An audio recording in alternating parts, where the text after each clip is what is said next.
Okay, is that recording already? It is. Love that. Okay. Hi, welcome back to the pre-show. We didn't have one last week, so we're back on the tube. We're together for the first time in a while, recording. The Euphoria episode?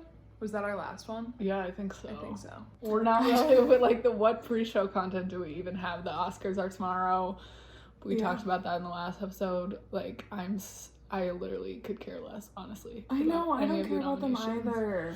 I really, and that's sad because normally Oscar Sunday is like a holiday. Like, I get really excited for it, and this year I just don't care about it whatsoever. And I don't really care. I don't even know if I'll watch it, honestly. I think I might just watch, like, the recap, like, highlights. I don't have TV at my apartment, so. True. I have to edit this episode tomorrow. And, oh shit, did you just see that bird, like, dive off? It was like, like, that was not. We have so many birds in this neighborhood. Oh my god, I almost hit a chipmunk yesterday. It crossed the road, like, right as I was coming around that curve, and I was waving to the neighbor in that house right there, so I didn't see it until the last second, so I couldn't slam on my brakes. And I was so sure that I hit it, but then I looked behind me in my rearview mirror and I didn't see it, and then when I took Nala on a walk, it wasn't smushed on the ground. That's so good. I think it made it across the street. Animals are resilient. I always think I run them over and they scurry away. Did I tell you that I almost hit a dog? No. Up by where you used to turn into my neighborhood, like my old neighborhood there. Oh my God. A little tiny dog came walking out on the road there. You know where like the double lanes are going both ways right before it goes down to the single turn lane? This was a few weeks back. I was driving back from my parents' house here to my apartment. It ran out in front of me, and I don't know why my instinct was to honk, but at least like I honked, and then the people behind me stopped, and there was a van next to me, and that stopped, and the lady across on the other side stopped. Well, that's and good. So we all did, and then the lady in the car next to me got out and like picked up the dog, but it was like it was not like a Nala-sized dog. It was like a little, I don't know, like 10-pound dog. Yeah, a dog walked out onto the road today as I was pulling out of my neighborhood, and I was like, what happened to invisible fences, y'all? We can't trust that with her. We don't think that she would feel that. She has too much fur on her that I honestly don't think that would stop her. She doesn't listen, so. Yeah. She's only allowed on her Josie's leash. so afraid of it. She's like, she freaks out, yeah. Well, that's She's kind of very good. well trained, yeah. Yeah, I'm like obsessed with the geese at my apartment. That's like a new thing for me.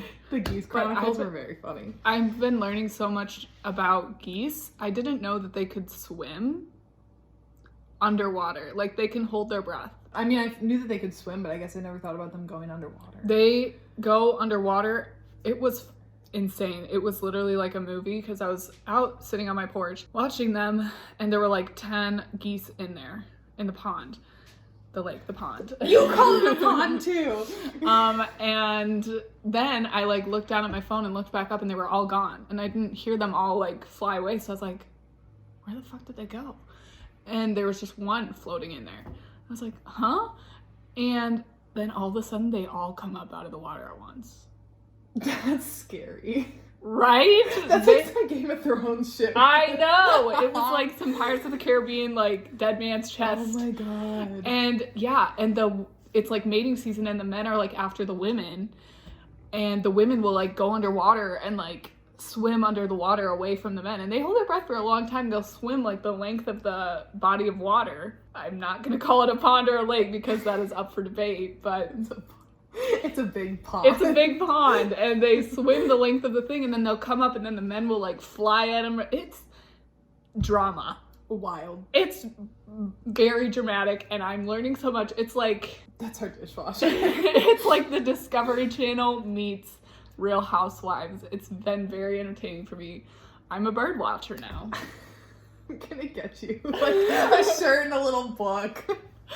Some binoculars for you to watch your birds. It's very, very entertaining for me, but it's also a little sad. And May 10th is when I'm fully vaccinated, and hopefully I will no longer be a crazy goose lady because I'll actually have a life. I don't know when I need to look back at my date. I got vaccinated on a Wednesday, like a couple of weeks ago. So I think I'm like close to being done, but I don't care. I don't want to go out in crowds. Mm-hmm. There's shootings every single day. Like, I don't want to go back out by people. I don't want to be around anyone. Like, it's scary. Yeah. So, no thank you. I just want a margarita. I want to On go a out patio. and get drunk at like a restaurant. Applebee's. Yeah, I think. And are we allowed to leak our plan? Going on our trip? Yeah, let's do it. Our 24-hour trip? Mm-hmm.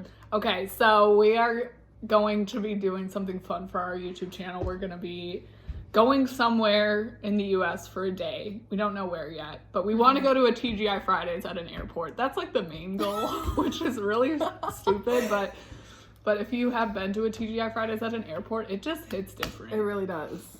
It's a different world.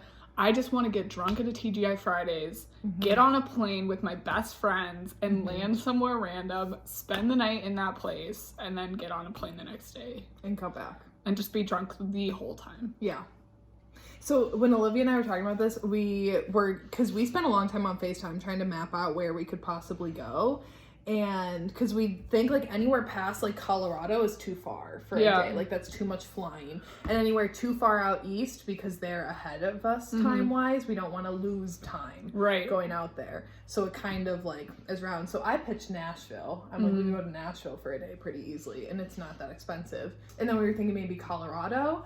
But then we were like, it'd be a problem because we'd all want to smoke, but we also can't be drinking all day because that would just be like bad for all of us. So. I want, like, the airport that we fly out of needs to have a TGI Fridays. Because we need to show up, like, an hour early, get drunk at the TGI Fridays. That's only if we flew out at night, though. Because it won't be open in the morning. Yeah, I know.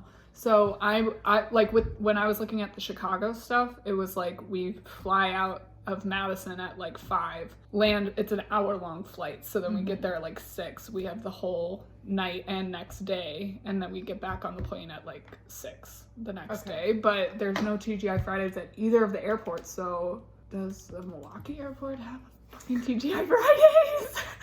So we are basing our plans around what airport has a TGI Friday. But that was the original inspiration. It really was. Katie, we are not flying on fucking Spirit Airlines. Is that the one? We've got Spirit. Yes, we do. Yeah, I'm not flying on Spirit. You know what I found out? Jack and I were going to go to Florida back in December, and we canceled our trip because I had anxiety, and obviously you shouldn't be traveling. And where's the restaurants? That's all I care about. Dining. And we were going to fly on Sun Country. What even Do you know what? It's not an airline. It is a man with a plane named Steve. No. So thank God we did not fly there because we would have gone down. Is your tummy rumbling? There's a Chili's. I've actually never been to Chili's.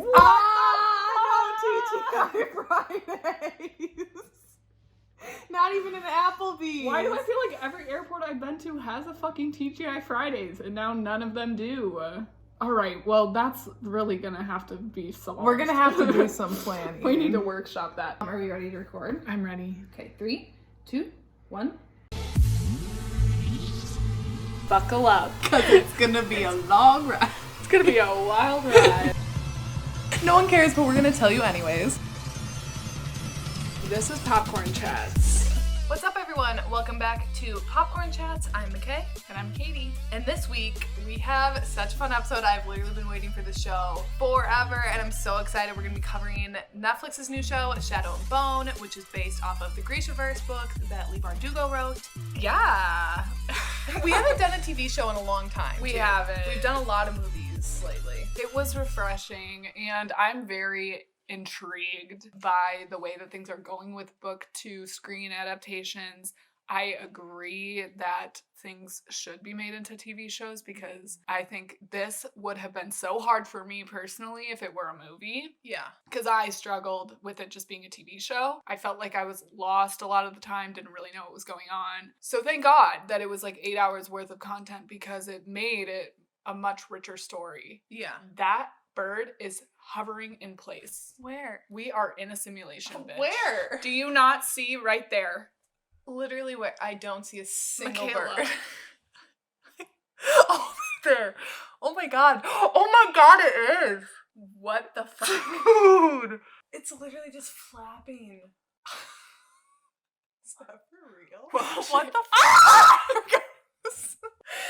He just falls out of the sky. What is that? He's malfunctioning. Dude, what is that? Okay, wow. Anyways, okay, before we jump in though, I do just want to put a disclaimer out there. I know we may get some new listeners on the show that are going to be younger. And on Popcorn Chats, Katie and I's audience is pretty much exclusively 18 plus. I don't think we have any younger listeners looking at our analytics the other night. So I just wanted to put a disclaimer out there in case we have any younger listeners on here. Katie and I are both in our 20s. We're technically mid-20s now, I think. Sad but true. Sad but true.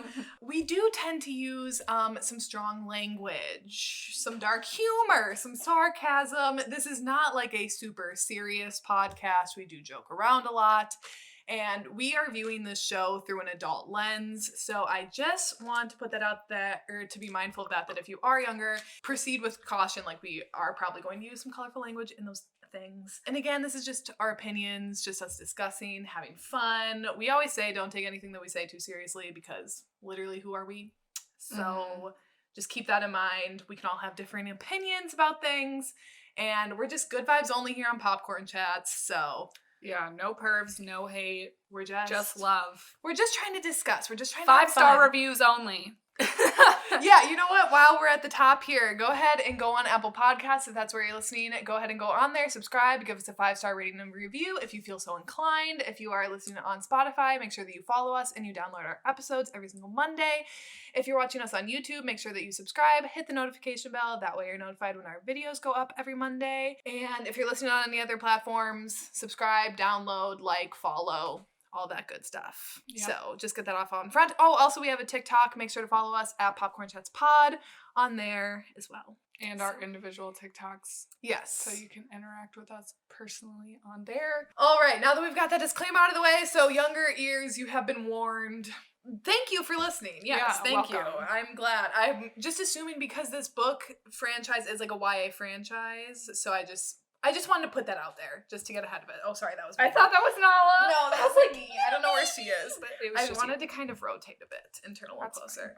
That aside, first off, I just want to say I do not think I have been this excited for a TV show since season 40 of Survivor, which was the Winners at War season last year. I know you don't care. And the Game of Thrones finale. Mm-hmm. Like, those, I think, are my last 2 TV moments that I have been like so just filled with such genuine excitement and joy. Like, I felt like I was going on vacation. That's how like excited I felt yesterday.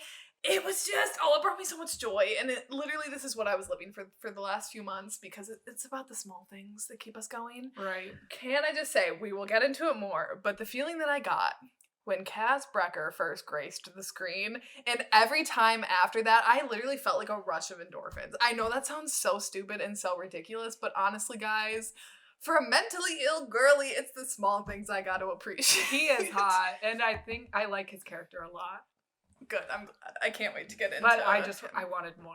That's going to be a theme with me. You wanted more. I wanted more for a lot of these characters. Okay. For me, we've talked before on the pod that I was a very big Harry Potter girly, and so when those movies were coming out, it was a big deal for me. Mm-hmm. And I would have nightmares about them fucking it up. Literally, when the last 2 films were coming out with like the 7th book, I was so worried that things were going to be messed up. And you know, it's important for people who are fans of books to be satisfied with what film creators or TV creators decide to do on screen. So I'm interested to hear, were you satisfied? And as a filmmaker too, I'm sure that's just such a daunting task because you can't satisfy everybody. No. In a way, readers are more patient than film viewers and TV viewers, and we can get into that later, but I'm very interested to hear if you were satisfied, what just your overall thoughts were. I'm excited. So I should preface this, I have read the Shadow and Bone trilogy and the Six of Crows duology. I haven't read the 2 spin-offs that are King of Scars and Rule of Wolves. I do want to read both those. I'm just on hold at the library for those, but Katie has not read any of the books, so she didn't have any background knowledge going into this. I did. I am a fan of the books. I only read Shadow and Bone last year, and I read Six of Crows this year, and I really liked both series. Were they like my favorite things I've ever read? No, but also, as I said, like, I think they're targeted more YA. Like, I'm 24, like, that's not necessarily, like, I'm not its target. I did really enjoy them, and I was super excited to see this world come to life, because I think it's so cool. But I was not, like, how you were with Harry Potter, or, like, I was with Hunger Games, where I'm like, if they fuck up the Hunger Games, I'm gonna be pissed. This, I was just more excited to see it come to life, where I wasn't, like, critiquing every little thing or being like, that's not accurate. But I was just more excited to see it. Okay. But I do still want to talk about that. Okay, good to know. Overall, did you enjoy the show? I did. I was intrigued by multiple different storylines. There's a lot of different characters to follow. I like in shows, kind of like Game of Thrones, when, you know, you kind of... I guess it always leaves you on the edge of your seat, and if you're not in love with one storyline, that's fine, because it's going to switch to somebody else. And when you see your favorite storyline, like I always say when I was watching Game of Thrones, whenever it was like a snowy scape, I was like, ugh, Jon Snow, fuck. But when it was like a desert scape, I was like, yes, Daenerys, let's go, I want this bitch. So like, it's kind of like that, where there's lots of different people to be following, and then when the storylines merge, that is also very satisfying. This kind of reminded me of like Game of Thrones and the Hunger Games, like combined. This world was very interesting to me. The episodes were leaving off on cliffhangers, made me want to keep watching. Some things were confusing.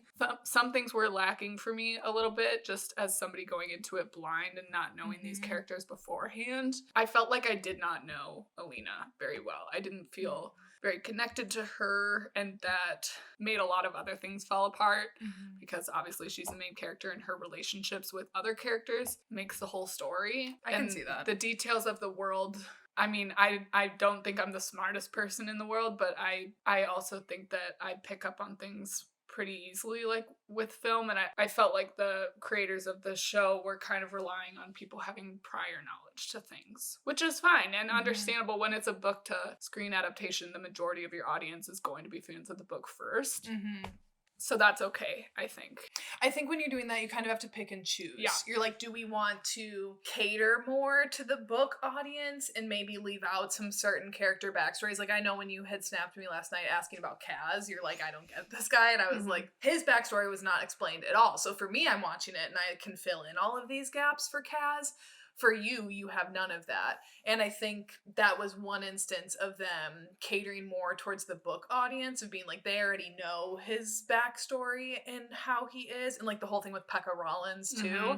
Like, I was able to fill all of that in, where they could have very well have included that and included flashbacks from Kaz's childhood. Maybe they are planning on doing it in another season, but that would have taken out time that they would have had to do to explain that. Right. So it's kind of like, where do they trim off things to give you enough to give you a somewhat sense of idea if you haven't read? Where do you not want like the book people to be bored?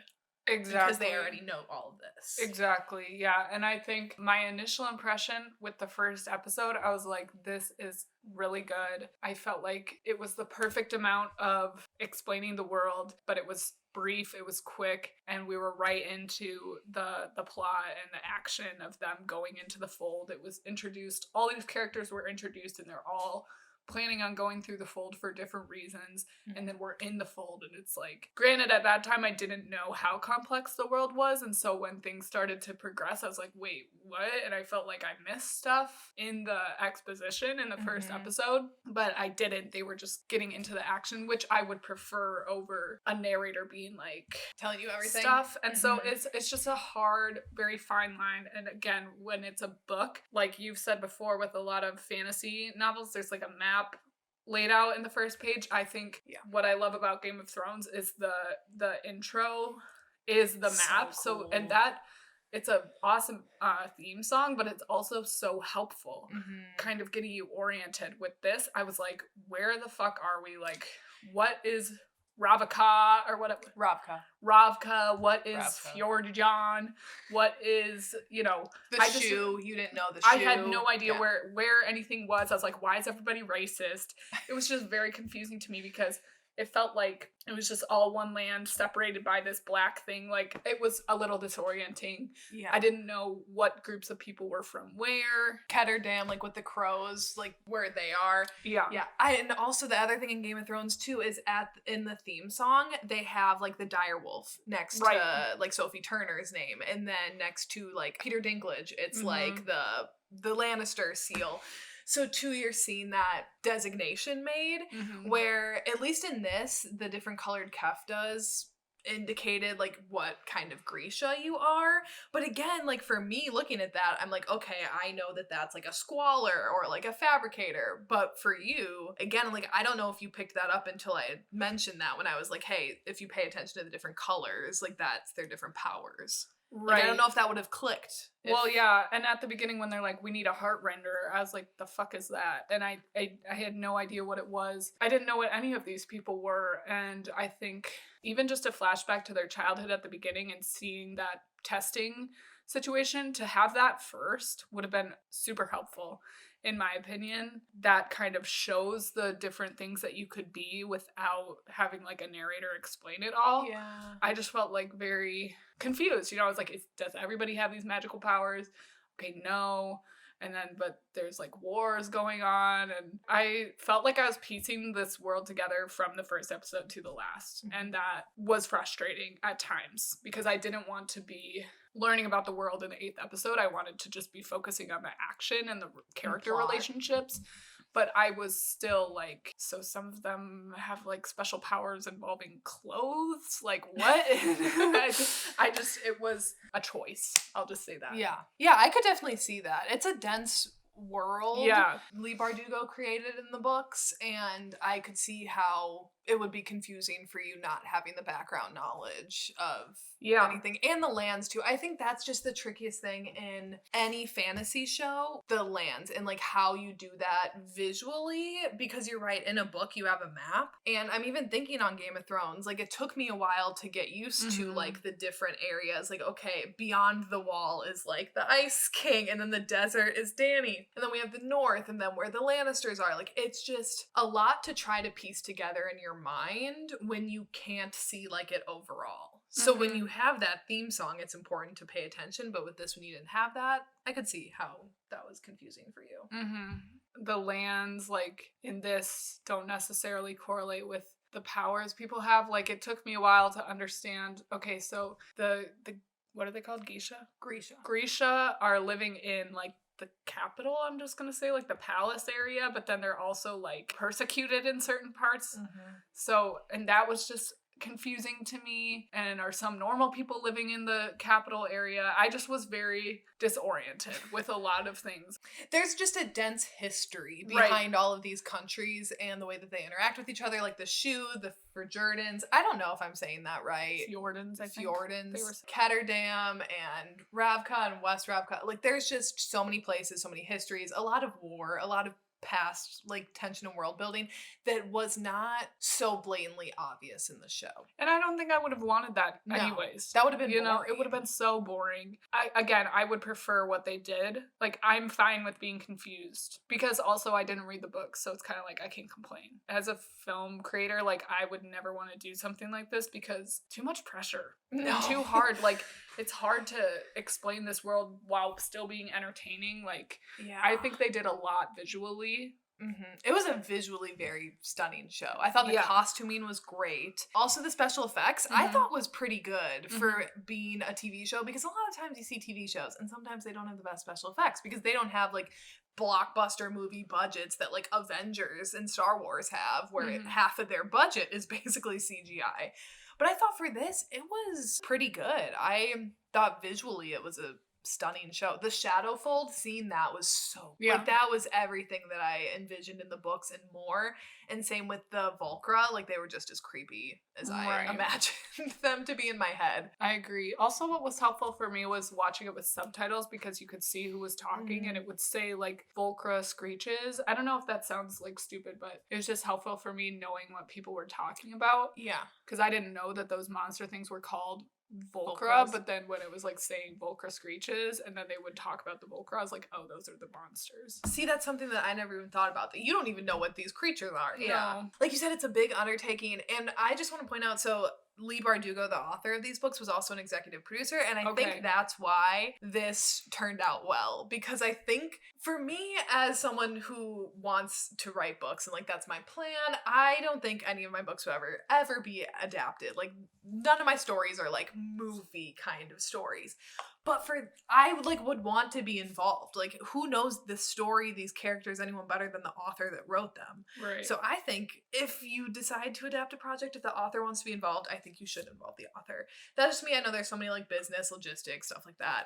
But I really appreciate that Leigh Bardugo was so heavily involved, and you could just tell the care that was taken with the characters and the storyline and the attention to detail. Only she could add to this. Yeah, that was one of my questions, is how involved was she? And I think most people want the author to be involved, because when authors are not involved, shit hits the fan. Yeah. And sometimes even when they are involved, it hits the fan, but like Veronica Roth was not involved in the last 2 Divergent movies. That's what I was referring to, but I was like, I won't say it. So I'll just say that the first Divergent movie, she was involved somewhat. I'm just saying, I'm not saying that has the whole correlation, but dude, I found a dauntless workout plan. Wait, did you see that on TikTok? Yes. Dude, I downloaded that. Me too! Oh my god, I'm gonna start it on Monday. I'm excited. I saw that too. I was like, I need that. Thank you. I know, and I'm gonna like listen to the playlist while I do it. I'm so excited because those soundtracks slap. Yes, I listen to Run Boy Run when I run. It's so good. I guess before we kind of jump into some plot points, relationships, that kind of stuff, there are so many characters in this, because there are so many characters in the books. So I kind of wanted to get a rundown, get your thoughts on each of the characters, just more like individually and what you thought of them. And because I just want to say, I think casting knocked it out of the park. I with agree. These characters. Genuinely, every single character, from like the most important, like Alina, the Darkling, Kaz, all the way down to like Jenya and Zoya and David, I thought were excellently casted and all just like embodied their characters. And even one of them has made me a fan of his character when his character could literally suck it. I hated his character in the books, and in this I was like, who's that? Okay, Mal, we'll get to it. Oh no. I hate Mal in the books. Damn. Let's start with Alina.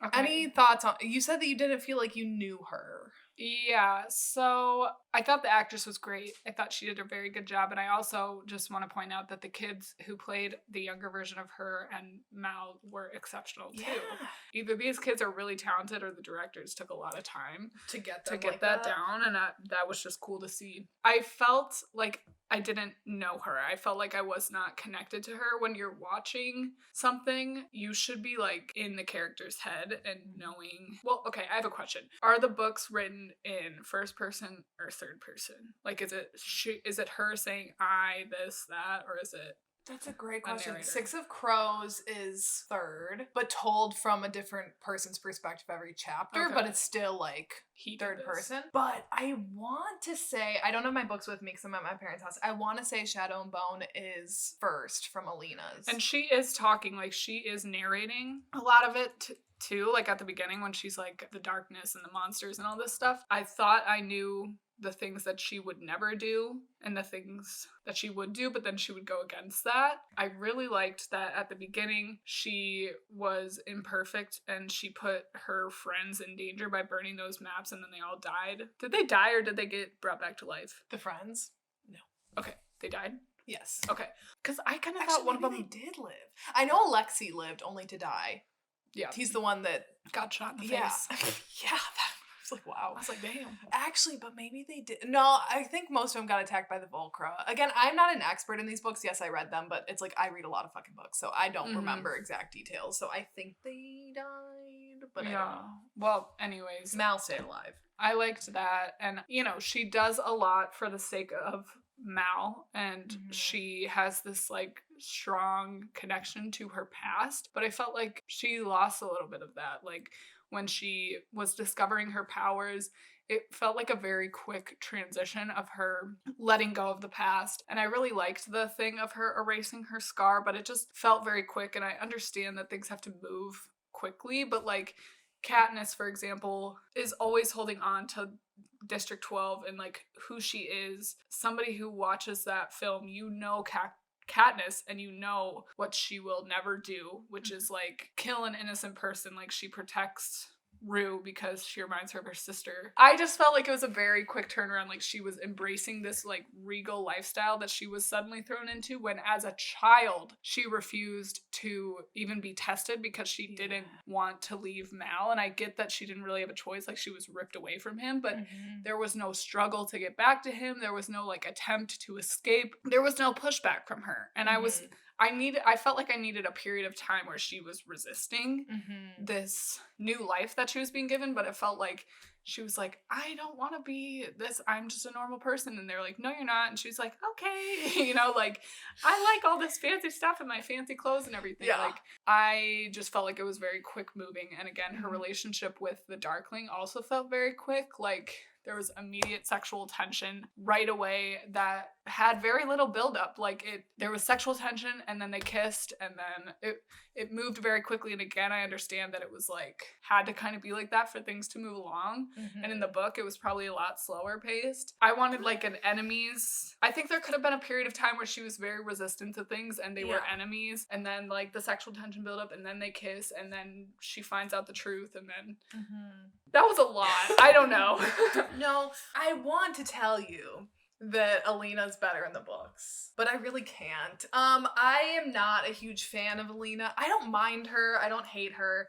I just think she's a kind of a boring protagonist. I think Shadow and Bone's real strength is in its side characters, and Alina is not one of those. She's supposed to be the main character. You're supposed to really love her. You're supposed to really get her and root for her.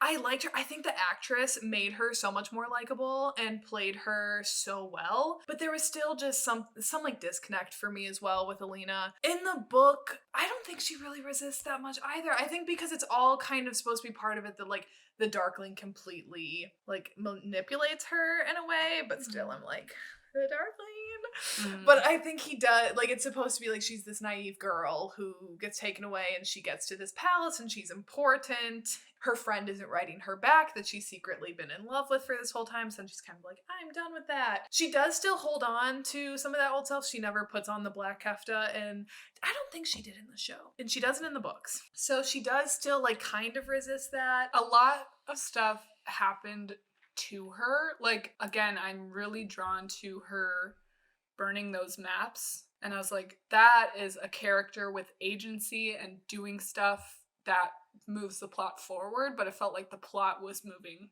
her forward and stuff was just happening to her and she was just there.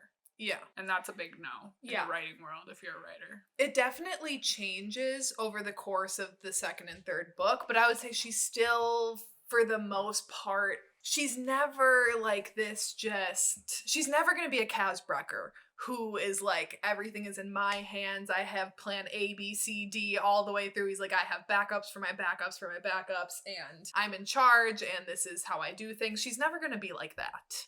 Which there's not anything wrong with that, but for a main character to be following, it doesn't make her the most exciting. And she's supposed to be like this, the most powerful being. She's special. She has these two men who are into her. Like, she's kind of like a Bella Swan in that way, where it's just she's very passive. Just you wait, it's a love square in these books. It's not even a love triangle, and she fails at the love square. She picks the worst one in the end, and it's just, we didn't get to see her third option, which sad about, but for a season 2, if they get a season 2, that's gonna be a fun ass character to get. I liked how it didn't, I don't want to get ahead of ourselves, but I appreciated the love triangle in this. Okay, yeah, I definitely want to talk about that. Let's hit the Darkling. I just want to say I absolutely love the choice to not see the Darkling's face until episode 2 when Alina sees him. Like, we don't see his face until Alina meets him, which I think is cool. We only ever see him from the back. Okay. So the first time that he's revealed, we're getting that through Alina, which I did really like. What did you think about the Darkling? I don't want to bias you.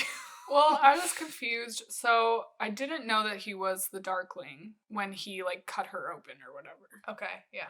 I just thought he was like a commander. But then he like comes up and cuts all those people in half. Yeah. I was like, okay.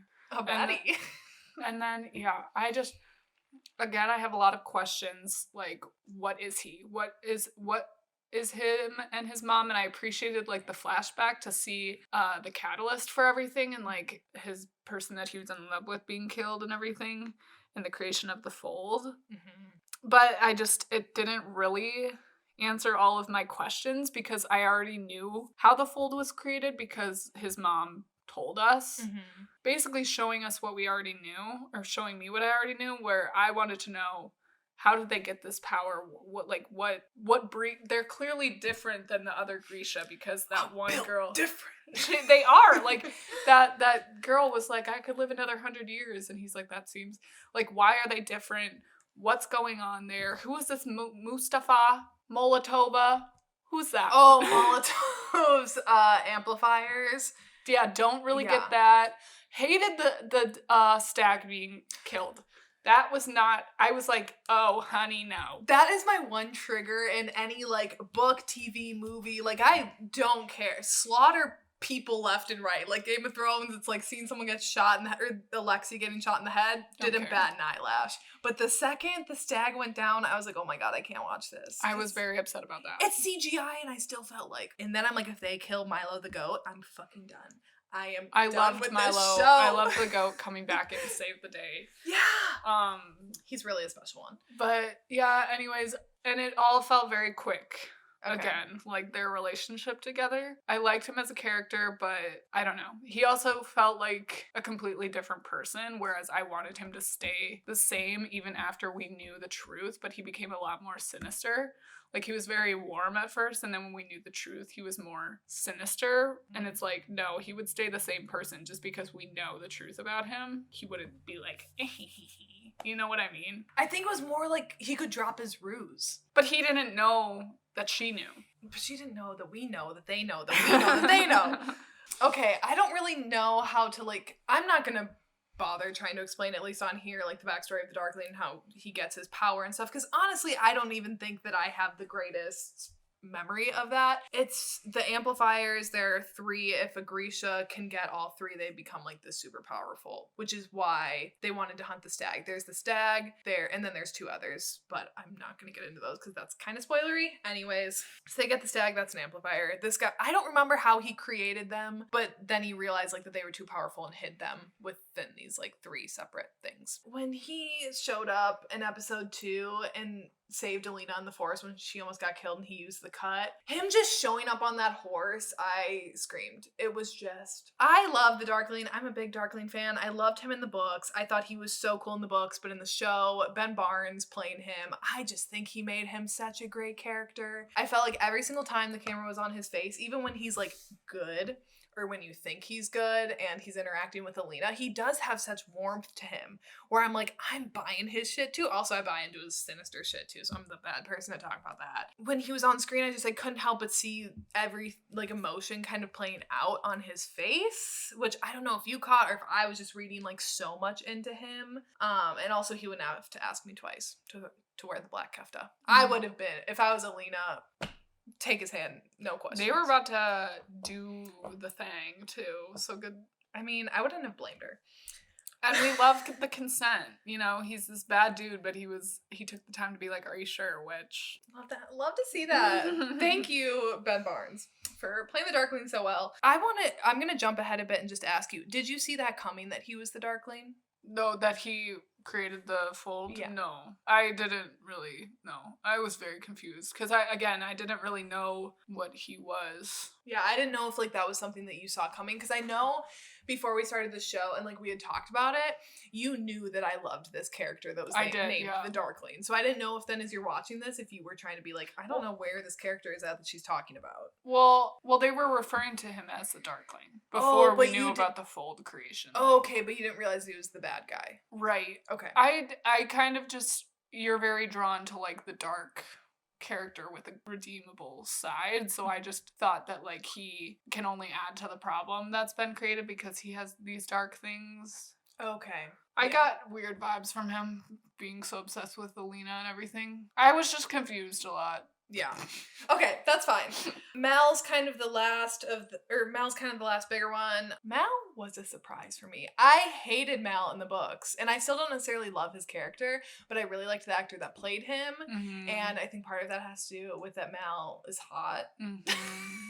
So I liked him more. Like, book Mal could get out, but TV Mal could get it. It's just how it was. I did actually like him more so in this, but do not take a shot every time he almost died. I felt like every time he was on the screen, he was almost dying. Yeah, he did get stabbed a lot, like, right in the chest. Yeah. And I was just like, okay. Any thoughts on him? I hate to be this person. I thought he was very hot too. I just hate in YA stuff when it, again, is like two men fawning over this girl who is, like, in the Hunger Games, I get it. Katniss is one, a babe. Two, like, a stellar person, just very, like, intriguing and likable. And with this, it's like, Mal, I get it, like, she was his only friend, they kind of grew up together, like, and have been each other's only person, and then with the Darkling, like, he wants her power or whatever, but then they're both, like, in love with her, and I don't really understand why. It's just that thing where, unfortunately, a lot of Mal's character is his love for Alina, and that is his motivation for everything, the majority of stuff that he does. And if that's going to be the case, I needed to know Alina more and understand why he was doing what he was doing. Because, like, with Katniss, she's an amazing person at the end of the day. Maybe she's kind of got a little bit of resting bitch face going on, which is relatable, but she, like, is always out for the innocent. She has really good morals and intentions. She's, like, at the end of the day, a good person and saving people. And, like, with Alina, I'm just like, who do you care about, girl? Like, what is your motivation? Like, I needed a save the cat moment with Alina where she does something that makes me fall in love with her the way that Mal and the Darkling do. Yeah. Aside from just her being this powerful being and Mal's only person that he's ever had, there's really nothing. So I don't understand Mal as a character, really. Yeah. I just don't really care about him. I like him, though. I like him in the show. I will say, him and Alina's relationship in the show, I think, is one of the better improved on things, because in the books, I'm like, why the hell is this dude even around? He gets the dumbest tattoo in the third book, and it's just like, it makes me hate him even more. And it's just, he's so not a vibe. I don't get why they like each other, except for the fact that they've known each other for their whole lives. I'm like, is that it? Is that the only thing that you need to have to be in love? And I do think in the show, with the flashbacks and in the meadow and seeing them at the orphanage together and seeing them interact, it gave them more depth to their relationship, and I could see that chemistry, where on the page it just didn't come across. And I am not even going to say that it's because you see it on a TV show, because Inej and Kaz in Six of Crows have such chemistry on the page and such a dynamic relationship that Mal and Alina could never. I was way more intrigued by their relationship and 1,000 times more intrigued with Nina and Matt's relationship. Let's jump ahead then. Except you really liked Jenya, so do you have any comments on her? Yeah, she was my favorite character, and Alina can cry. I don't care. She's still my favorite. Yeah, I love Jenya. I would love to have her as a friend to just fix all my imperfections. Get me ready for the day, bitch. Yeah, love her. Zoya, I don't necessarily, she was fine. I know she's a more prominent character in Rule of Wolves and King of Scars, so maybe I'll like her more after reading those, but just based off of Shadow and Bone, I'm kind of like, I don't really care about you. I really liked her and Inej working together. That warmed my heart. I love a little lady moment. Yes. We can do Nina and Matthias, because I know you really liked them. I So did. we got the witch and the witch hunter, which is one of my favorite tropes. I just absolutely love that. Yeah, I really like this trope, but I felt like it was different than a lot of things that we've seen in the past. They really leaned into the way that prejudice can affect people. One of my standout scenes was when they were in the water and he was literally considering drowning over getting on the board with her. Like, that is some powerful shit, and that's really powerful showing and not telling of, like, how deep this hate runs. And it was a very quick turnaround. Again, their storyline was the most intriguing to me, but it got the least amount of time. I also really don't understand what's going on, and what is Nina's relationship with everybody else. What is, like, they never reunited with the rest of the crew, which I thought was going to happen. I just was very confused about Nina. I'll give you a little backstory here. So she's a character in Six of Crows. So she's with Kaz. So in Six of Crows, it has 6 main characters: Kaz, Jesper, Inej, Nina, Matthias, and then this character Wylan. We didn't get him in there. But Nina and Matthias have backstory in history, how Kaz, Inej, and Jesper do. Like how those 3 are interconnected, Nina and Matthias are. And then in the books, Kaz is kind of the one I think who like brings Nina into the crew a bit. But so their history, so in the show, the timelines, Six of Crows, really nothing that happened in the book is in the show because it takes place after Shadow and Bone, but they wanted to include it. But Nina and Matthias, their whole like backstory, that is in Six of Crows, so that's why we got that leading up to this. And when we meet them in the book, we meet them after Matthias has been in jail for these 2 years. So you see that like history in flashbacks. Okay. Does that make sense? Yeah. So it does seem quick on the draw of them like kind of turning around, but then how Nina sends him off to jail to save his life. So she did it with good intentions, but it has ramifications. In Six of Crows, we pick up where he is in jail and they like are back to hating each other. And then they again work through their problems. Okay. If that makes more sense, if that gives you any more context. It does. But yeah, I thought that the storylines would merge more aside from the like little interaction that happened at the pub or whatever with the other Grisha. Yeah, I really liked their storyline. It was very cool to me. I thought both the actors were great. I think one of my favorite scenes was them on the boat when Nina's tied up and Matthias brings her that food. Just their banter and that entire scene was so great. I thought both of the actors were really good because Matthias in the book was about as bland as boiled unseasoned chicken. Like I did not like Matthias at all in the books until the end of Crooked Kingdom, which people would know why. Then all of a sudden I was like, maybe I do like him. He was just not my favorite character, and I think without Nina, he still would be a very flat character. But seeing the 2 of them on screen, Nina was just so great. I love her. She was one of my favorite. Crows is definitely my favorite over Shadow and Bone. Yeah, on episode 4 when they were on the ship was really great. I didn't like the line at the end of their kind of storyline when he was like, you wanted to do to me what I did to you. It's like, I already know that. Like, that's not lost on me. You don't need to say it. Like, I see the reversed roles here and it's really cool. But then when he said that, I was like, ugh. It's just a nitpicky thing, and that was kind of dumb of me to say. But there were a couple lines that I was just like, are you kidding me? Like, I didn't what at the end when he was like, don't you dare say I'll meet you in the meadow. I was like, really? You what? Like, don't say that. And then I don't think I remember saying that. He said that to her when she was about to die. Oh no, Mel and Alina, I liked them, but the Crows are really what pulled this show through for me, so. Right. Agreed. If the Darkling wasn't on screen with Alina, and it was like just an Alina and Mal moment, I was kind of like, okay, maybe this is a good time to check my phone quick. The Crows, I don't even know where to start. Bastard in the Barrel, I literally screamed every time he was on screen. I'm telling you, like, I got genuine excitement whenever Kaz was on screen. The hat, the jacket, the furrowed brow, and the cane, just everything was exactly how I pictured in the book. And the gloves, it was just, it was amazing. What did you think about Kaz? Because I can't form a coherent thought. I was confused again.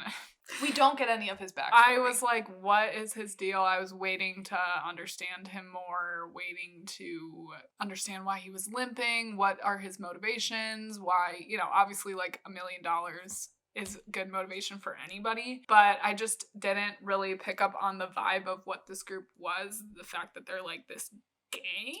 Is that accurate? They're kind of like gangsters? Yeah, they're like organized crime.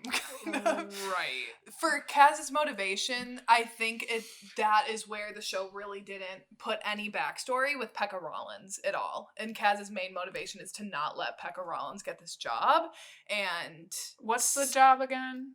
To kidnap Alina. But that was the job before she was the Sun Summoner? No, they had heard that there was a Sun Summoner. So Pekka Rollins, so this guy wanted the Sun Summoner and Pekka Rollins was going to do it. He's like another crime boss, I guess you could kind of word it as. He and Kaz have history. Pekka Rollins doesn't remember Kaz, but Kaz remembers him. And who is giving them this job? I forget what his name was. I don't think he's that important. Because I thought they needed the Sun Summoner to go through the fold. Yes, they wanted to get her. back to Ketterdam. So the crows live in Ketterdam. And they had to go through the fold to get her. Yes. And they wanted to get her to go through the fold. To come back to Ketterdam, yeah. To bring her back to the dude who shot Alexi in the head. They're cool.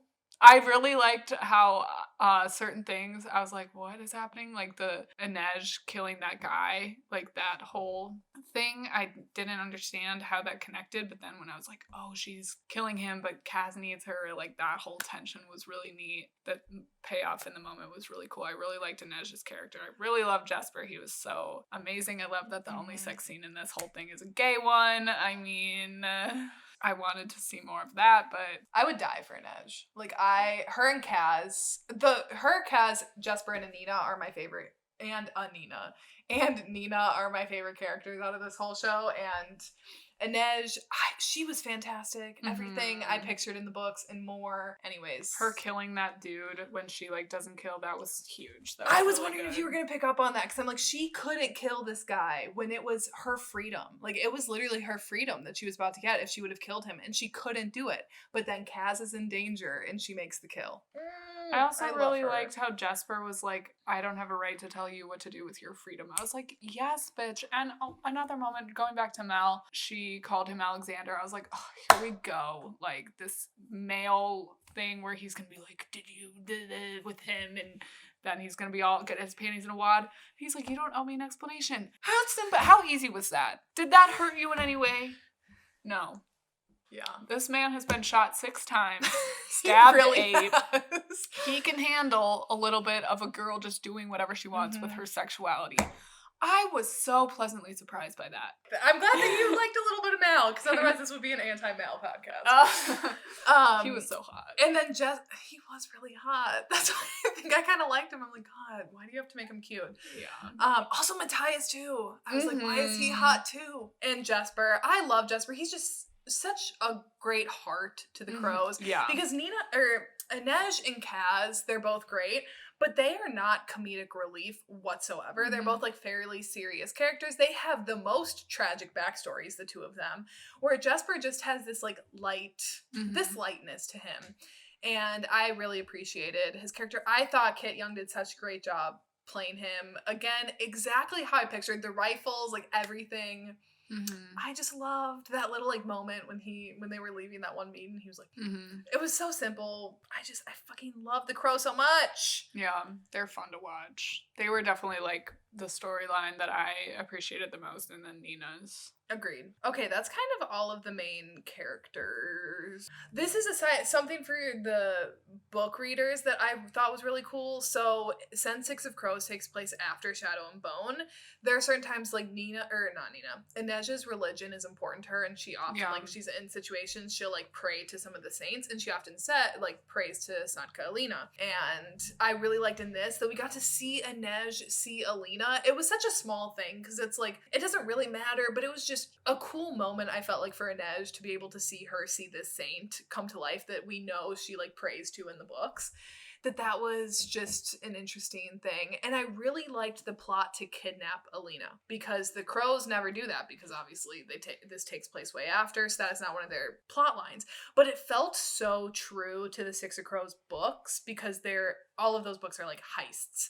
And they're like stealing someone, or they're stealing something, or they're doing some job where they have to make all these different plans.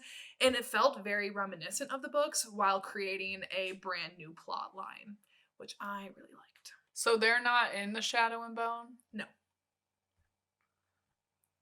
So like Kaz, Inej, Nina I don't even think Nina's mentioned. But they're the same, it's the same world. It's the same world. So Alina and them never meet. No.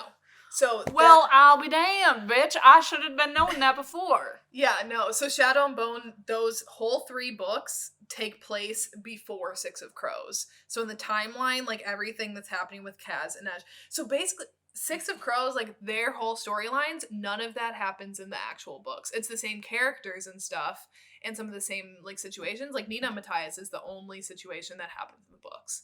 Otherwise, this entire plot line to kidnap Alina is not in the books. Well, shit. But it rings then very that's true. really cool. It That's rings really so cool. true because in the first book they have a different kidnapping plot, and that's how they have to bring in Matthias and Nina and Wylan, who was not in the show, and they have this other kidnapping plot in this whole heist for this other character. So it felt very true without being the books. Okay. Wow. And I think it's so smart. If they would not have included the crows at all, I think the show would have been boring. I'm just going to say it. I love the Darkling and Alina, and I thought that their scenes were the best out of and also Alina and Jenya's scenes. But otherwise, I think if it would have just been Shadow and Bone, I don't think it would have had enough flavor. I don't think it would have had enough spice. Or the crows. heart. Yeah, the crows add such heart. God.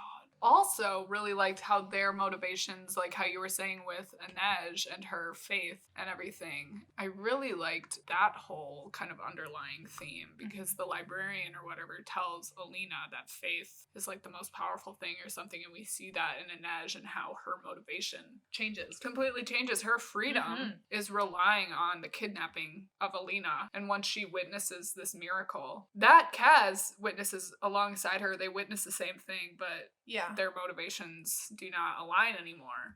It's so that was very interesting, and just the whole dynamics of like the people in this world and faith and belief and everything. It's very interesting to me because that's something that relates to our world, and I think every fantasy world needs something like that grounds you in truth and relatability. Like being able to relate your reality to this one is so important in any fantasy. So yeah, agreed. It was cool, and those are big themes for a YA. Yeah, you know, like race relations, country relations, prejudice, faith and religion, and how that influences people. Like those are big themes. They cover a lot. And I was very intrigued by that stuff. And again, I was like, okay, whatever, these stupid little relationships, who cares? Like, I want to know more about this world and everything that's going on. And I like that we see, it just shows the bond that Kaz and Inej have, that when she decides that she's like, I can't cross this boundary,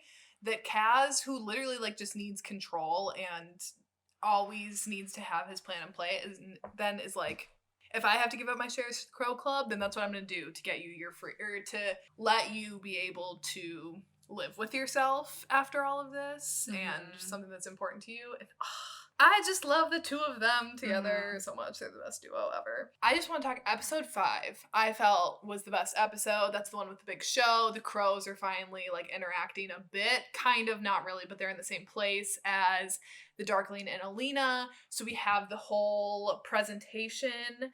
We have Inej killing the man for Kaz, the Darkling and Alina having the moments before she finds out the truth from Bagra, which I like that. I liked Bagra a lot in this.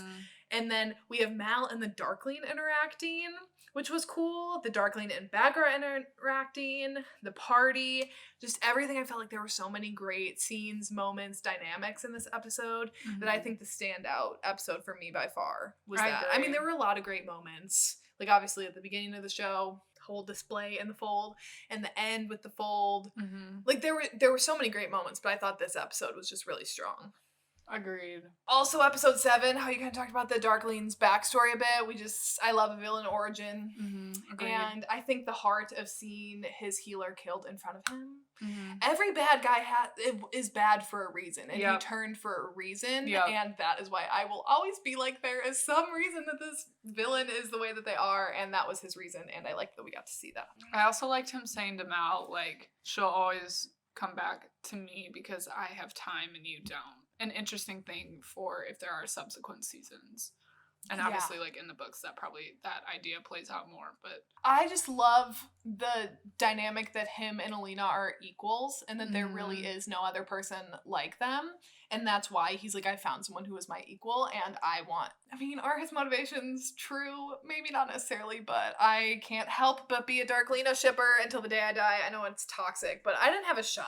My favorite character of all time has been Darth Vader since I was like 10 years old. So I really never had a shot at liking the nice guy. I think they should, like, he could be a little bit more complex. Like, the Darkling? Yeah. And I was seeing glimmers of that. And when he was like, fine, make me your villain. Loved that. I screamed! But I was also like, but you're being the villain yourself. Like, I wish there was a little bit more complexity. I get that this is a YA novel and sometimes there isn't room for that, but I was just like, there is room for this balance of like, okay, she is my equal and I do love her and I want her to flourish on her own. And, you know, he does say like, the only thing more powerful than you and I is you and I together. And it's like, okay, so you know that, so why are you like trying to steal her power and use it for your own? Like, you need to trust her. And like, I'm excited for future seasons with Me him too. and getting more. I like that you said that line about make me your villain, because I have that and just I fucking screamed ah da, da, da. And then I also have another note that's just the Darkling and Kaz in a scene together, and then just a bunch of incoherence, because screamed my two favorite characters besides Inej interacting together, and then him almost using the cut on Kaz. I was like, I swear to God, I knew that Kaz wouldn't die. yeah, It was very overwhelming. wild. And again, just a cute little moment when the Darkling and David are interacting, and David like raises his hand, and the Darkling is like, "Are you fucking kidding me? Like, you don't need to raise your hand." It was just a small little bit of humor that again just gives me that little glimpse that I'm like, the Darkling is not just this one-dimensional bad guy. Yeah. He has some humor. He has some underlying characteristics. A lot of that relies on Alina, unfortunately, and I don't like how books or TV or whatever stories in general like enforce the narrative that women can change men. And like, if you're in an abusive relationship or a toxic relationship, like, it's not on you to fix it or whatever. But I think the Darkling could be a more complex character if his love for Alina made him want to be good and maybe not use the fold to wipe out entire cities. I don't know. More like... And destroy it and realize, like, I want her to be able to show him that it's more beneficial to destroy it than to use it. And maybe also his past too, and like his mom.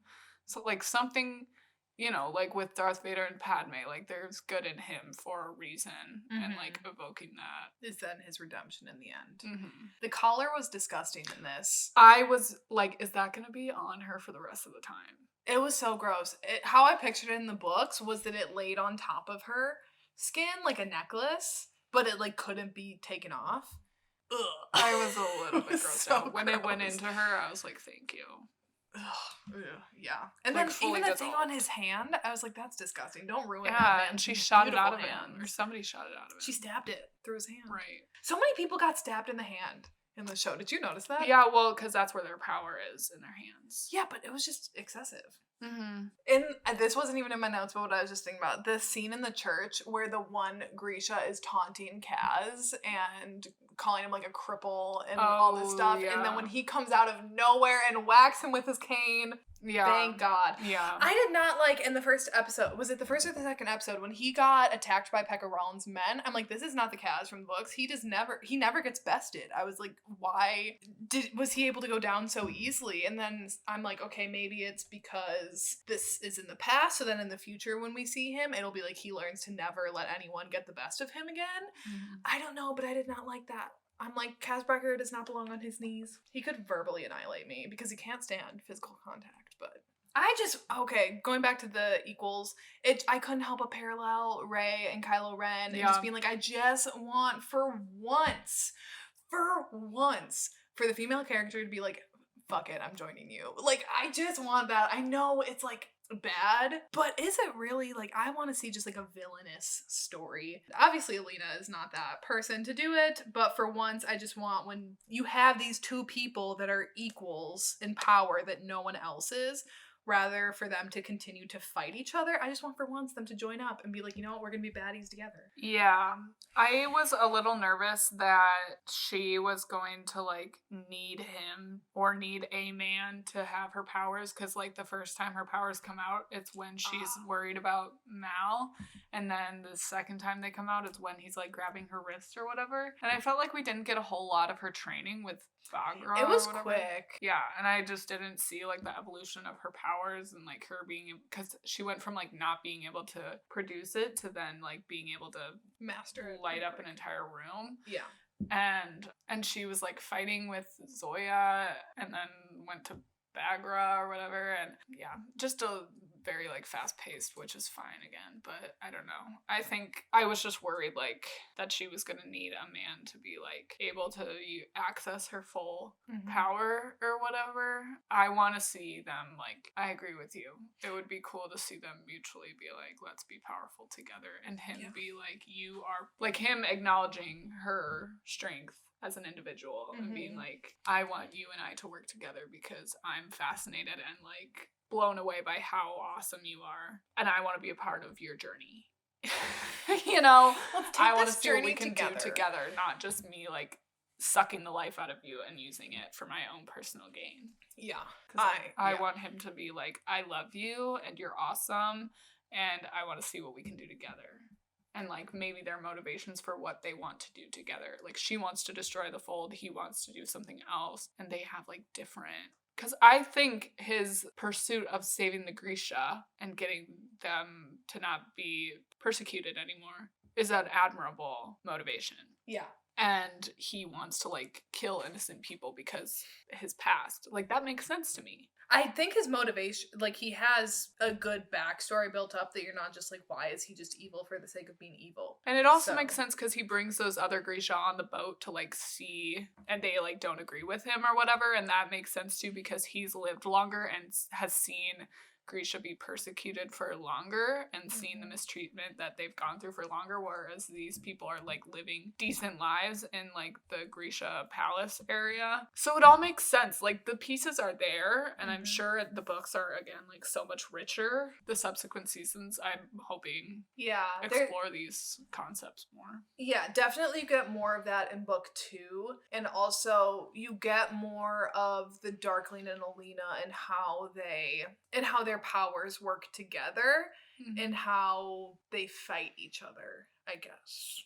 You get more of that. There's a certain scene at the end of the second book, which is like incredible in the book reading it, that I really want to see that on screen because I think it would be a very cool like fight sequence. Cool. But I don't want to spoil anything for the future books. I'll spoil anything for you if you want, but on this I'll leave it out for now. So I wanted to know, is this all a metaphor for like borders and walls and racial inequality and like power hungry people and like how certain races or groups of people are demonized? I don't know. I guess like, yeah, it could be. I will just say I think the show is making more of an effort to be a metaphor for that, where the books, I don't necessarily remember them being like that. And definitely not Six of Crows. I don't think that would, maybe. I don't know. I'm just gonna say the show is making it more of a metaphor for that, I think, than the books. Well, I liked it. And again, I wish that they would have leaned into that more. Well, okay. They did quite a bit, I feel like. Yeah, and I guess now thinking about it, that does kind of make more sense because for the first time she belongs and people like her. And so maybe that explains why she's so quick to like embrace the new life. Plus the combination of Mal not responding to her. Yeah. Bitch, you know what? I need to rewatch it. Because I didn't know that the crows were not supposed to be in this, and now I have a newfound appreciation for how they integrated that in. Yeah. You know what? I do want to rewatch the show because here's the thing. We both watched it all yesterday. Like and I didn't get off of work until noon, so then I sat down and I watched I took 2 breaks total throughout the whole thing, and I just watched them. And it almost just felt like blurred at the end. I was kind of like, what the fuck did I even watch at this point? And I was having trouble recalling certain things.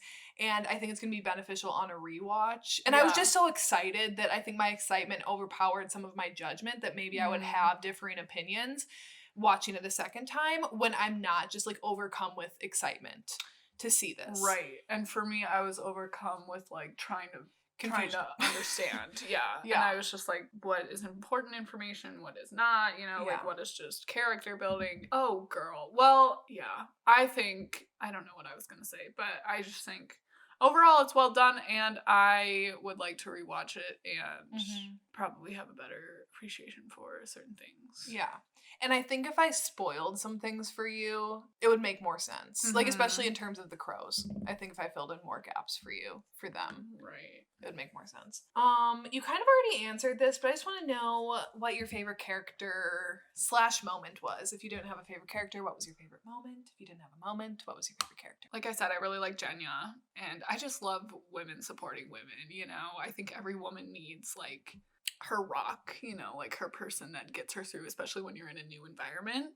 Like, Katniss had Cinna, so it's not necessarily, like, another woman, but you just need that person when you're in a new environment to like kind of help you through it. Love that type of character, so I liked her. And again, I really liked Nina and Matt's relationship, and especially when they were out of the boat, because when we were on the boat, I was just kind of like, what is this? Where are we going? Who are we all? Why is it raining on the boat? Like down below. I was like, how? I was like, not have a ceiling? I was like, is this boat not sunk yet? And then when it finally sunk, I was like, okay. Makes sense. It's literally been raining on this boat for years. Yeah. But there's more water in the boat than in the ocean. I was like, this is literally like a couple toothpicks put together at this point.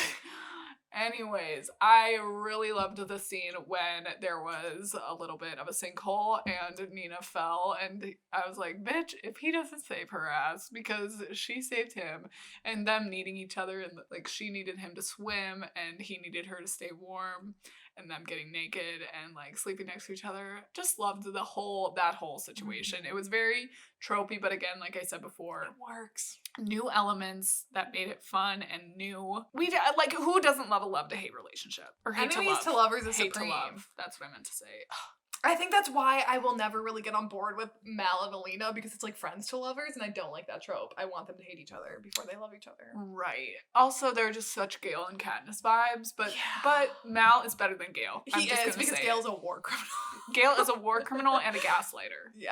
I agree with you. I think Nina and Matthias's moments were just stellar. Every single time they were on screen, they had my attention, they're dynamic, and they had such great chemistry, especially for it only being the two a lot of the time. Like, they needed to really work well together, and they definitely did. And they had the shortest amount of time to do it, like you said. They did. Any moment that the crows were on screen, my eyes were glued. I was not thinking about anything else except for the crows, especially. And honestly, I was gonna say especially Inej and Kaz, but honestly, I really like Jesper in the books, but I loved him on the show. He just had such great charisma that I couldn't help but look away. Anytime he spun his guns around, I was like, hit me over the head with it. I love it. It was so good. And I think out of all of the portrayals, the crows were the best, and their chemistry just worked together. Those three actors worked so well together. Agreed. And I just really think that Freddie Carter embodied everything that Kaz Brekker is in the books into this character. I just can't. The crows were the best. So when I first saw on the top of the screen, when it said like nudity, violence, and something else, I was like, a nudity? We did see her butt. We did see a little glimpse of a booty. But I just want to know, Katie, first of all, so my original note my original question was, what do you think about a YA book adaptation being made for more mature audiences? But I personally actually don't think that this was like a super mature take on it. Like, they aged up the characters a bit, but I don't necessarily think this was like Game of Thrones level maturity, which I thought it was going to be going into it. Like, it was kind of mild, I thought. Like, we saw a millisecond clip of a booty in episode 2, and then we had Jesper and the stable boy panting after having sex in 5, but we don't actually see anything graphic at all. It's just like the aftermath of it. And then we have the makeout scene between Alina and the Darkling. Again, nothing like scandalous, I thought. Nina and Matthias after the sea, when they both get naked and snuggle, but we don't see anything there either. Yeah, it's more just like insinuations to things. Like, she definitely looks at his dick, and then he also has a bona in the morning. But that's normal. Yeah. That happens to every guy. Yeah. So whatever, get over it. And I didn't think that it was anything like too mature, that like if you were, because YA is targeted between like ages 13 to like 17. I mean, granted, older people, like I read YA and I'm older than 17. And I don't think, though, that I mean, I'm not a parent, and also I'm not, like, a younger person anymore, so, but I'm trying to think, like, as a 13-year-old, I don't think there's anything so scandalous in the show that, like, kids aren't privy to that would make this inappropriate for, like, a 13-year-old to watch. Yeah, if you're sensitive to violence and stuff, maybe, but it's just, like, God, nowadays, everything is violent. Everything is, like... I mean, you turn on the news. Even, like, sitcoms are gonna have innuendos like that, where it's, like, when she mentions, like, you like sleeping next to me or whatever, it's like, how many innuendos? Tim Allen is saying something pervy in his fucking Last Man Standing show. I don't know, my dad watched that show. Like, there's no people having sex in that, but it's like, they're gonna be talking about sex. That's just American television for you, and especially streaming television, like, they're all competing with each other. And you very well could have missed that if you were younger and not have picked up on that comment. Right. I just think these books were read by children, and I think the show is still made for younger viewers. I don't think the violence aspect of it is more mature, but also I don't necessarily think that, like, cuts out the younger audience. And they could have aged it up so much more. They could have made it more scandalous, more bloody, more sexy if they wanted to, but I don't think that they did, and I was going into it expecting it to be more aged up, but also I don't think they aged it down so much and watered it down so much for younger audiences that it then, like, turned off older audiences watching it. Okay, so again, I think my notes started out here, doesn't make sense. I think my notes started out thinking that it was going to be much more mature, because I was like, they would have gone more of a YA route if it was movies, but with a TV show, you need to expand your audience more. Right. And I do think they definitely opened it up for more mature viewers. And from a business perspective, you do need to appeal to more than just teenagers. And not saying that, like, if you only appeal to teenagers, that's a bad thing, because obviously we see tons of successful movies and TV shows targeted at younger audiences. But I think with a show like this, probably with, like, the budgeting and the storylines and stuff, they wanted to also garner an older audience. And especially when it's a book, because you're guaranteed the book audience, but you need to also ensure that you're getting outside viewership. So I think their choice to at least age up the characters from being a teenager, like, I'm sorry, I don't think you could find a 17-year-old actor that could play the Darkling or Kaz. Like, they're just too complex. I don't think you could find a 17-year-old that has the same kind of charisma as Jesper needs. So I don't care that they aged up the characters. And also, I felt like it was bloody enough. Like, I don't think they watered that down. I mean, you literally see people get shot in the head. I don't know. And I don't have children. So I don't know. Maybe a parent would be uncomfortable with their like 13-year-old watching this, but I don't think that it's anything. Yeah, it's just hard because we are older at this point and living on our own, and we can watch things without, like, our parents lurking around the corner. Like, if you're a teenager, maybe you wouldn't want to see, like, the Darkling and Alina making out with your parent in the room. Right, yeah. But, and I just, like, don't think about that at all. Like, neither of us do. Like, we just don't have that filter on us anymore. Like, at the beginning of Drag Race, they're like, viewer discretion advised. I'm like, for what? Like, but then they're like, fuck this, fuck that, like, my pussy, whatever. And I'm like, oh. But I don't even register that. And my mom will listen to this podcast and she'll be like, you have such a potty mouth.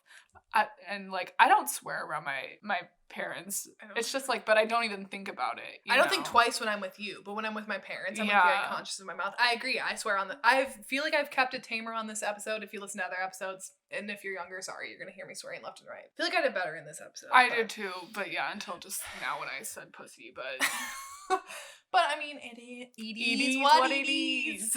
And I just have one more note and then one more just fun question. So last thing, I hope that this is reviewed and received well by audiences, because I think there is a lot riding on this being successful, because we haven't really seen a big YA movie adaptation in a while. Like, there have been some contemporary things here and there, like After the Kissing Booth, Every Little Thing. Is it Every Little Thing? There have been a few one-off movies, but there has not been like a Hunger Games, Harry Potter, Divergent, Maze Runner kind of franchise in a while. And I think streaming services and turning them into TV shows for me personally, it's a smarter idea with books. There's way more that you need to get into it than with a movie that I really like this. And there's a book franchise that just got picked up for a TV show. I think I already told you about this, the A Court of Thorns and Roses series, which I really enjoy. That has gotten picked up for a TV series on Hulu. Hulu's not my vibe, but hopefully they do it justice. But I was like, if Shadow and Bone tanks, I could very well see them shelving ACOTAR because it's going to be similarly targeted audiences. ACOTAR is more adult. Like, it was shelved as YA and like published as YA. The first 3 books were, only because there really wasn't like a new adult section in a bookstore, even though the character in that is 19, which would put them in new adult territory. Regardless, I think if Shadow and Bone is received well, Hulu's going to be like, look at this. We just had another YA-ish book franchise created, made, successful.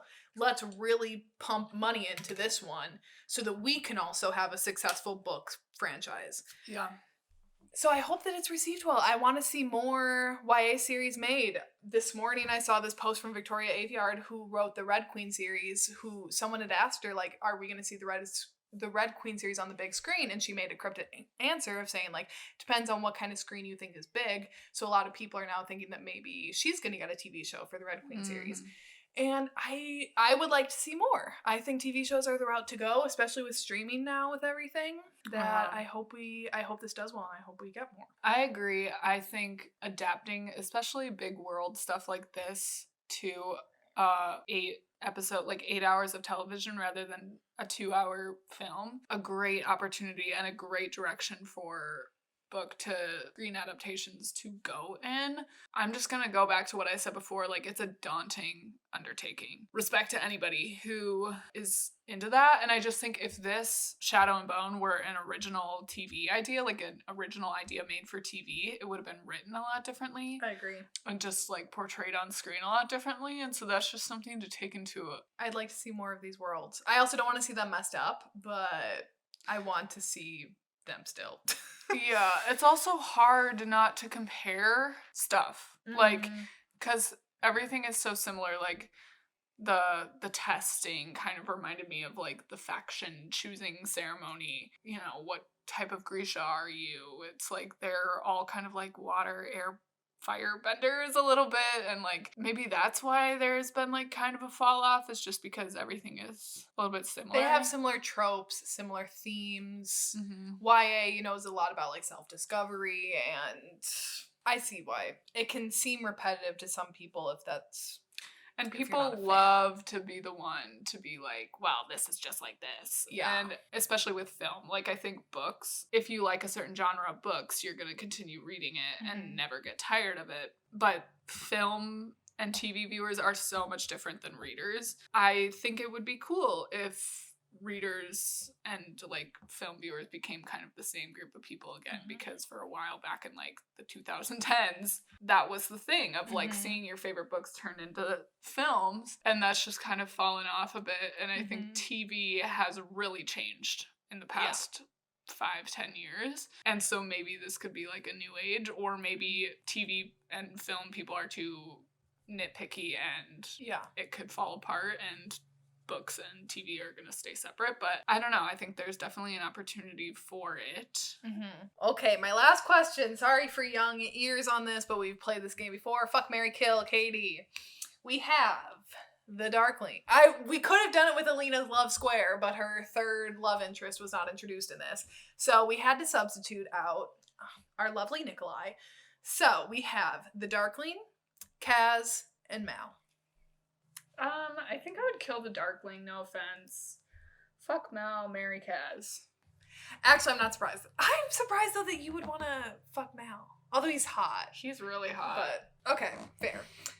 So I'm marrying Kaz because you can't fuck him because he has a physical touch aversion. I can fill you in on that later. And I don't want to cross his boundaries. But I'm definitely not killing him. Like, there's no way. So I'll marry him. I'll make sacrifices. It's fine. I'm fucking the Darkling because Come on. I'd also marry him too. Anyways, I know he's evil and bad, but he's my vibe. And I'm killing Mel. He's just not my vibe. He's hot in this show, but he doesn't do anything for me. Yeah. He'd be like a fling. Like one night I'd be like, okay, fine. But otherwise he's not it for me. I will never like the friends to lovers kind of trope. It'll just never do anything for me. Overall, good show. If you haven't watched, go watch. If you haven't read, maybe read. I liked the books. I definitely liked I liked Six of Crows a lot better. I like that duology a lot better because literally almost every single character in that is very morally gray and just more dynamic, I feel like. So, but I do think Shadow and Bone is still like a good trilogy to read. Definitely read them if you're interested. And they're quick reads. They're fast too, so. All right, well, thank you guys for listening once again. If you are listening on Apple Pods, make sure that you subscribe and give us a 5-star rating and review. If you're listening on Spotify, make sure that you subscribe and download our episodes every single week. If you're watching on YouTube, make sure that you subscribe, hit the notification bell, follow us on TikTok. That information is in the bio. Anywhere else you're listening, make sure you subscribe, download, like, follow, however you do. Yeah, we don't have our May schedule yet, but hi, baby. You're so cute. But yeah, we'll see. Y'all really liked the Radio Rebel, which I don't know where the fuck you guys liked that episode, but maybe we'll do another Drunk Disney, just hopefully with a better movie. Yeah, maybe I'm feeling like I really want to watch Lizzie McGuire. I think we should do Lizzie McGuire. We'll see you guys next week and hopefully have more content for you. Handmaid's Tale comes out April 28th. I don't know if we're going to watch it, but a lot of TV and not a lot of time. But we love you, girlies. Stay safe, stay well, get vaccinated. Lilas. Lilas.